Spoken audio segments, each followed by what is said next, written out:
This is your news source evening bulletin for today, Tuesday, the 7th day of May in the year 2024. I'm Gordon Mosley reporting, and here's what we're tracking tonight. With the government holding firm to its position that it will only negotiate salaries for teachers from this year moving forward and not the 2019 to 2023 period, the Guyana Teachers Union has announced that a decision has been taken for teachers to resume their strike action. At a press conference today, GTU officials said the decision to resume strike action from this Thursday has been taken on the insistence of the members of the GTU over the collective bargaining process that has not been moving forward.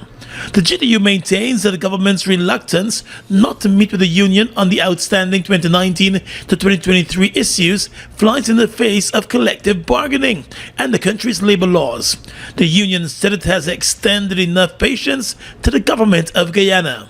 Union President Dr. Mark Light. Come May the 9th, which is Thursday of this week, all teachers across the length and breadth of Guyana will resume strike action.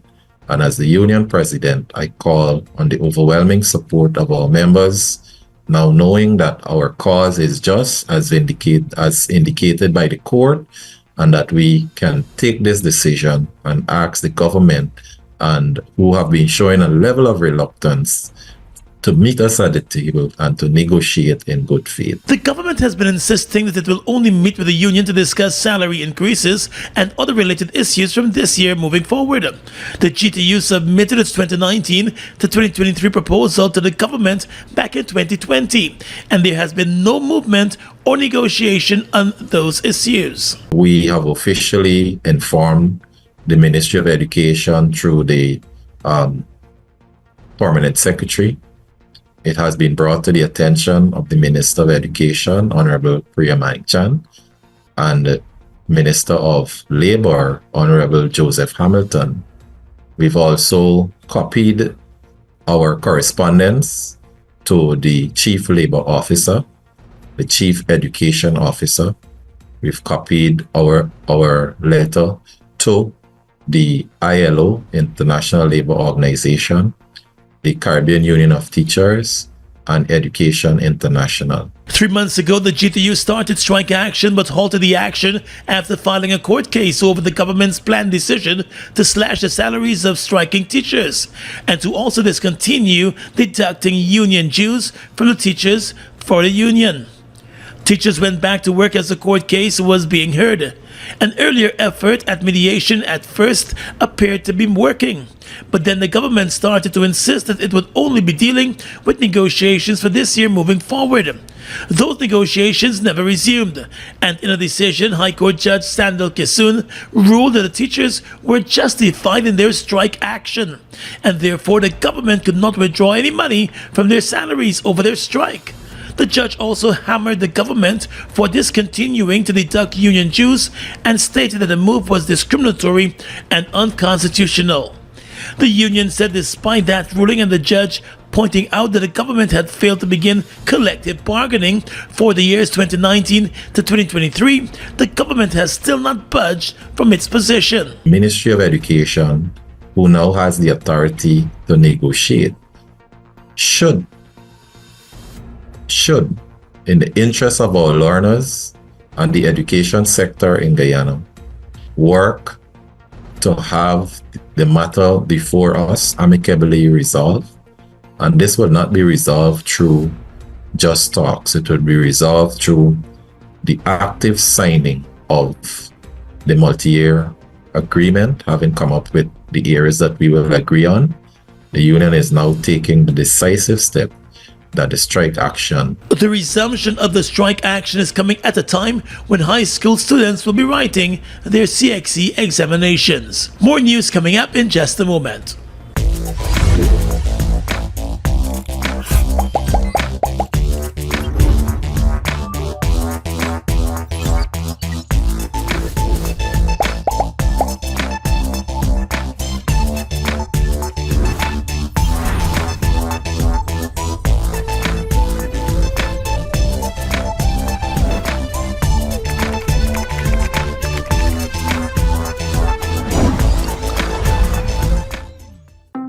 It's one of your biggest goals, getting your own home, where memories are made, where happiness lives.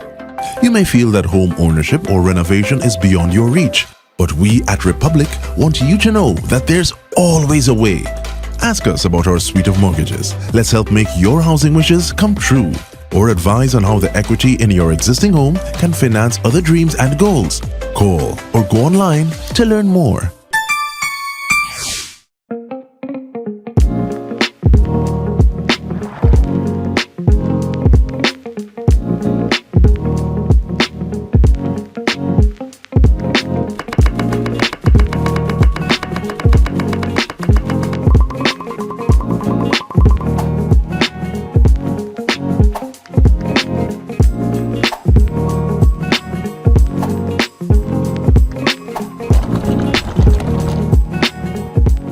Love knows no boundaries of time.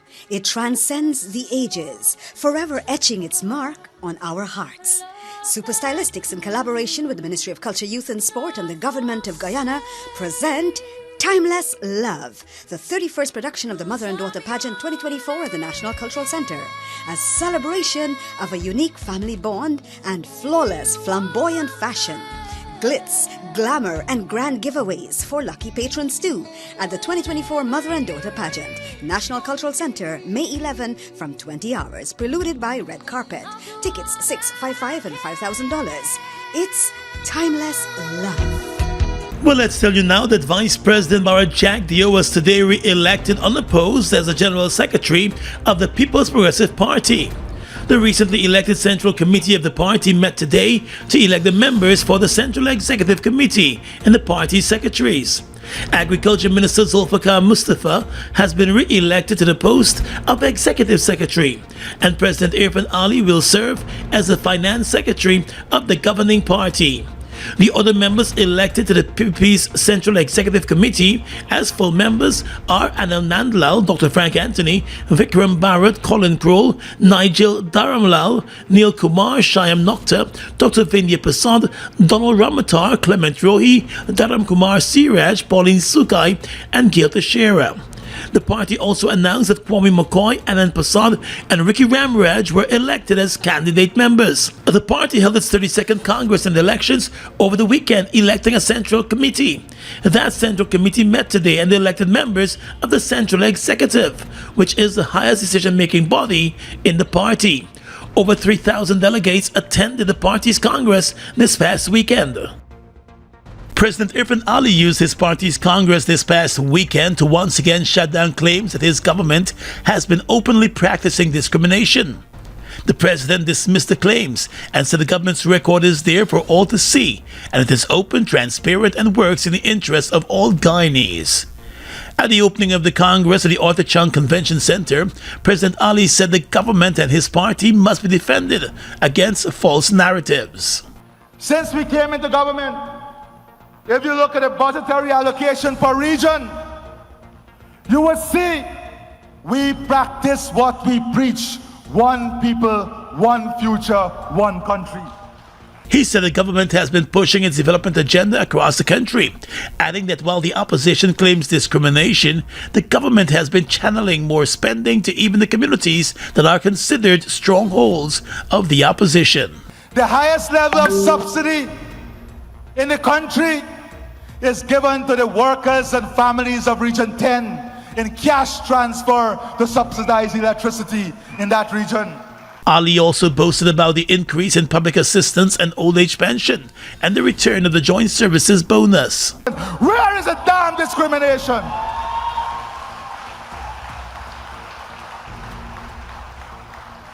Stop this nonsense.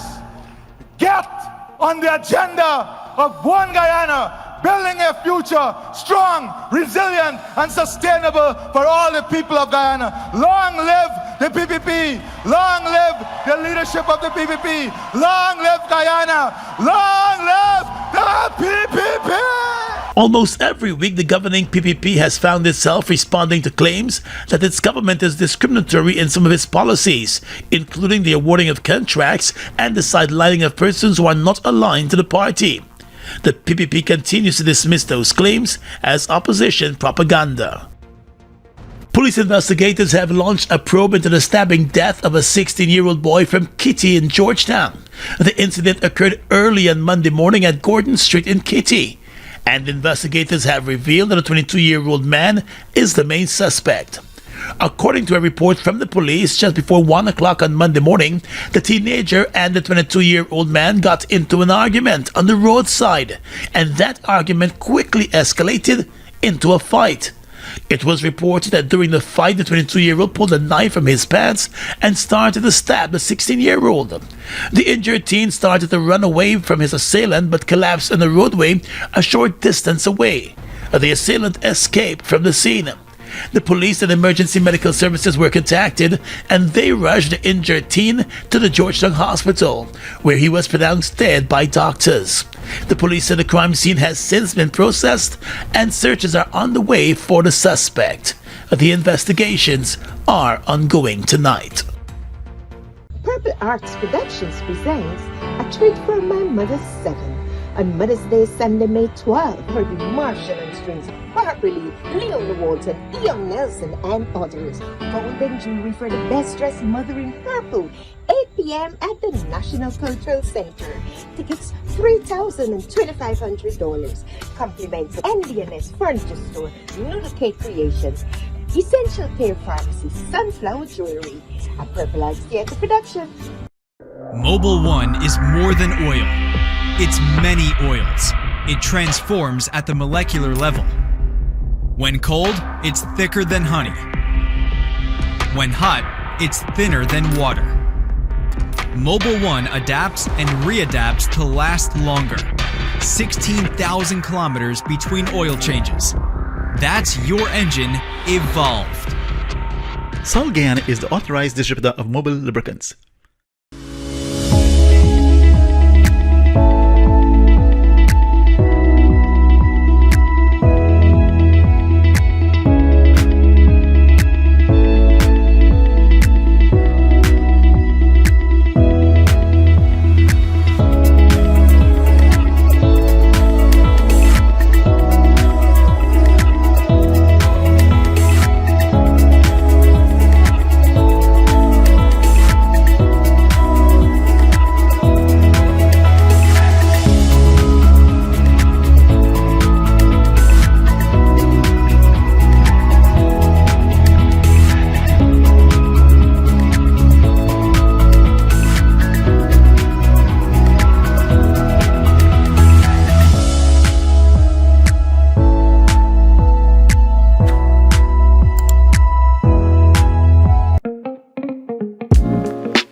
The case against the former Chief Elections Officer Keith Lowenfield, the former Deputy Chief Election Officer Roxanne Myers, and the Region 4 Returning Officer Clement Mingo, who along with several others have been accused of electoral fraud, has been adjourned to the 29th of May, as the High Court continues to treat with the constitutional issues that arose in the lower court.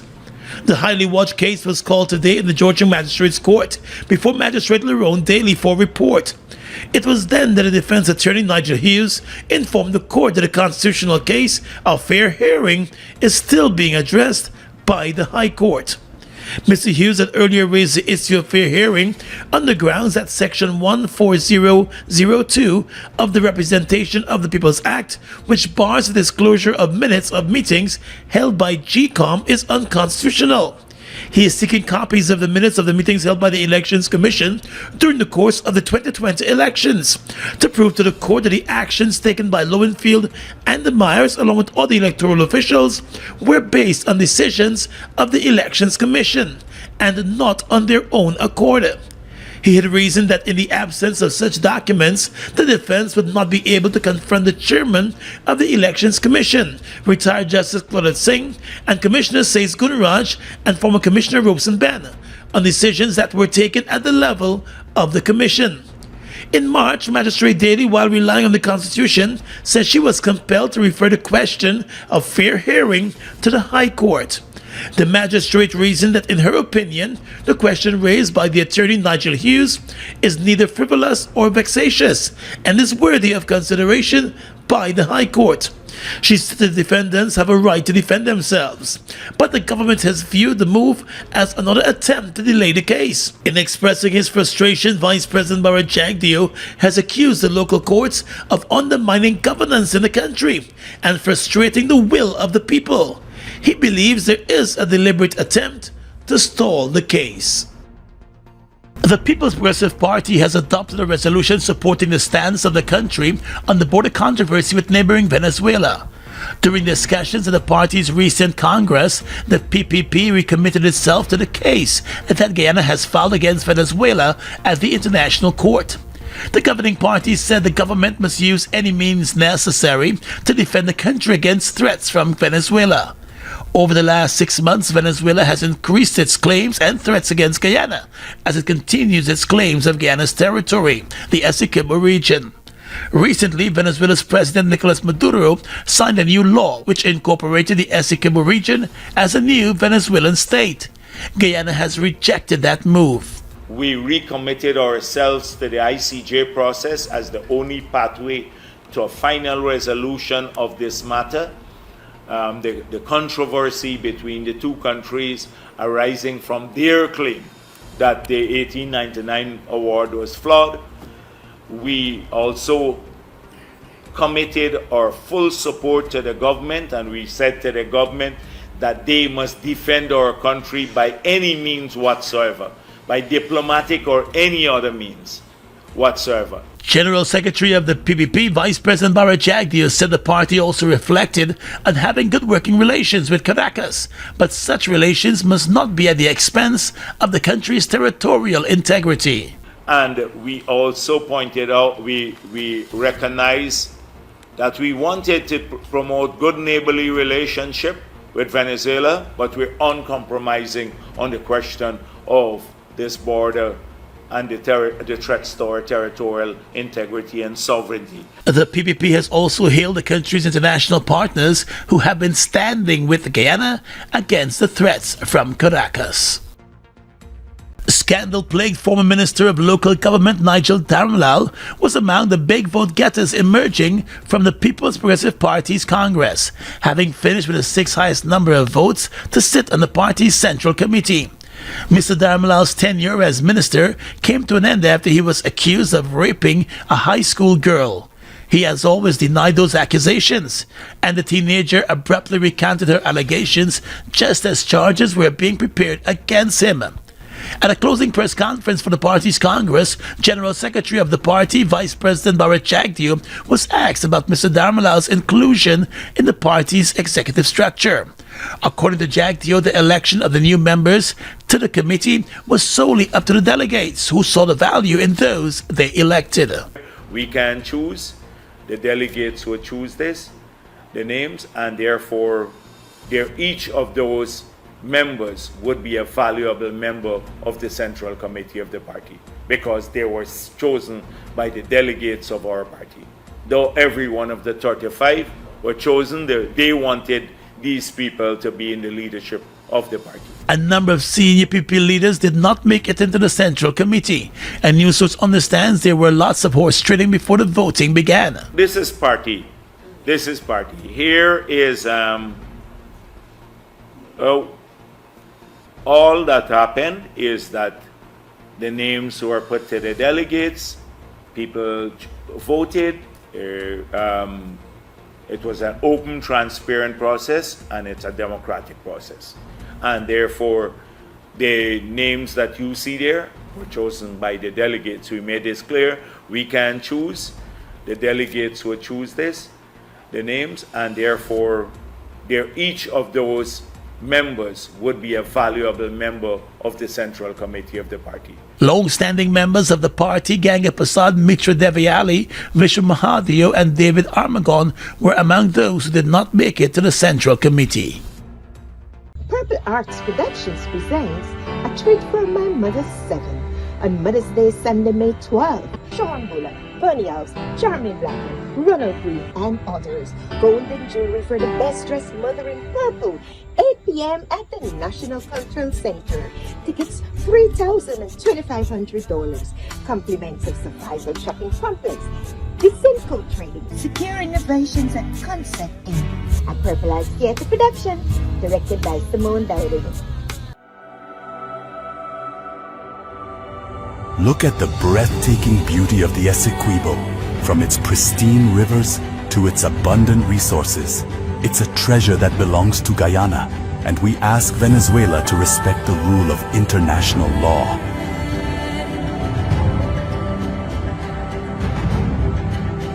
Our commitment to this land is not just about ownership.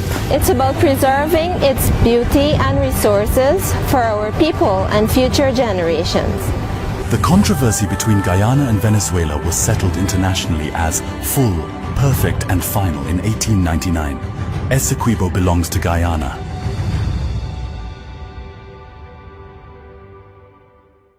Guyana's economy is rapidly transforming, and we're all part of it. Guyoil is at the forefront of this development by providing reliable and efficient energy and supporting community development from the very core.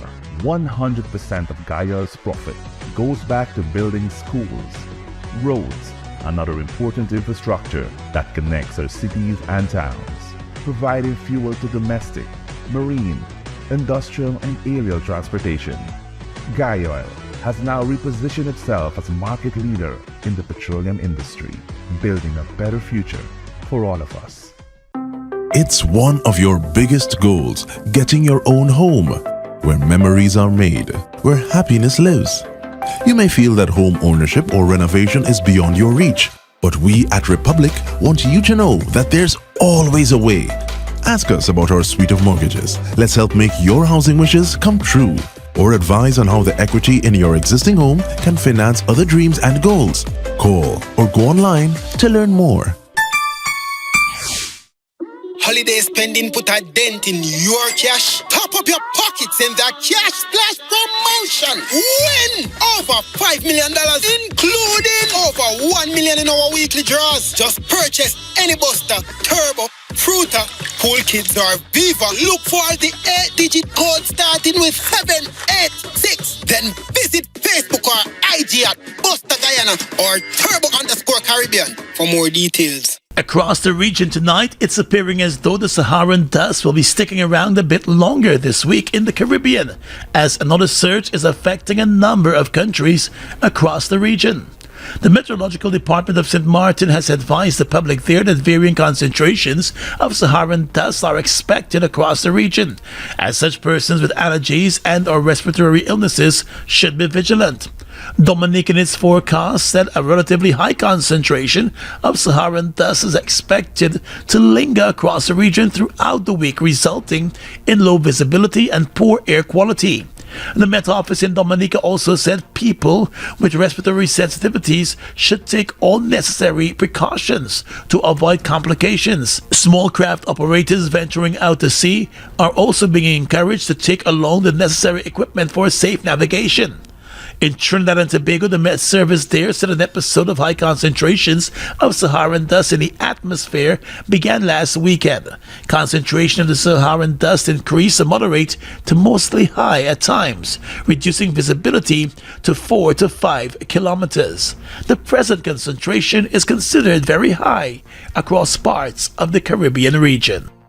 Suriname has become the latest CARICOM country to indicate a willingness to send troops to Haiti as part of a United Nations-sanctioned multinational security support mission to be led by Kenya. The Surinamese president, Chan Santoki, has indicated that his government will support the CARICOM sister state. He told the online Suriname-based publication Star News that many more people die every day in Haiti than in the war between Russia and Ukraine, and that little help is being received from the various countries for the French-speaking CARICOM country. He said that support for Haiti should take place at 3 levels, namely at the international, regional, and bilateral. The Surinamese president also said internationally the UN Security Council late last year approved a resolution to support Haiti with the physical presence of an international police mission.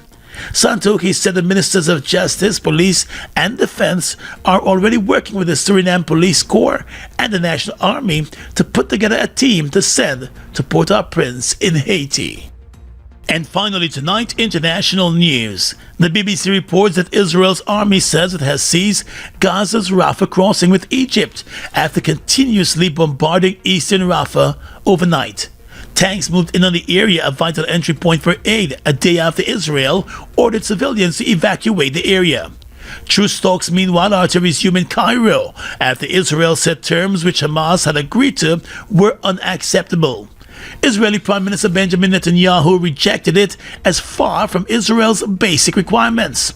The country's war cabinet voted to continue operations in Rafah, but is however sending a delegation to the talks in Cairo. And that's your News Source Evening Bulletin for tonight. I'm Gordon Mosley reporting and encouraging you to have a safe and enjoyable night.